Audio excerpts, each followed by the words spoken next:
Sosok Mashiroh, TKW 19 tahun hilang, dianggap tewas jadi korban perang di Suriah, kini ditemukan masih hidup.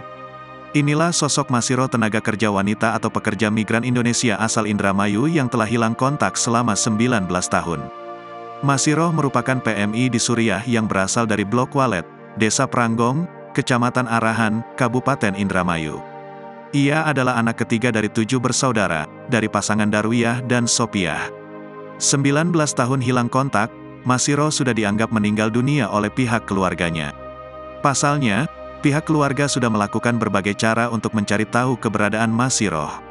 Namun, hasilnya selalu nihil, sehingga keluarga hanya bisa pasrah dan berkeyakinan bahwa Mashiroh menjadi salah satu korban perang yang terjadi di Suriah.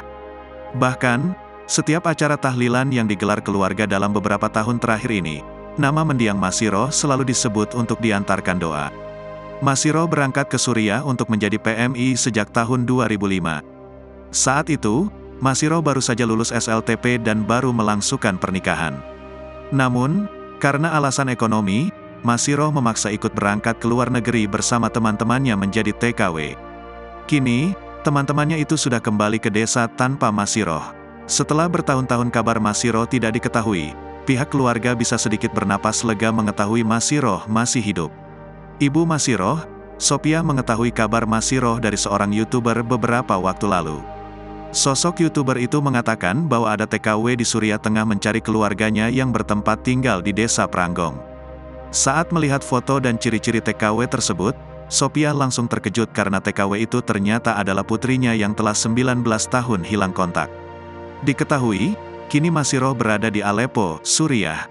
Karena senangnya, Sopiah kala itu bahkan langsung mencari para tetangga untuk mengabarkan kabar gembira tersebut. Ia juga tidak lupa meminta nomor kontak Mashiroh. Sopiah mengakui dirinya kala itu sangat bahagia sampai meneteskan air mata ketika pertama kali mendengar lagi suara anaknya yang hilang belasan tahun tersebut. Dalam hal ini, Sopiah sangat berharap kepada pemerintah bisa memulangkan anaknya tersebut ke tanah air. Menurut keterangan Mashiroh, disampaikan Sopiah, saat ini ia tidak bisa pulang karena paspor miliknya hilang ketika perang yang berlangsung di Suriah. Selain itu, pihak majikan tempatnya bekerja sekarang juga belum mengizinkan anaknya tersebut pulang ke tanah air.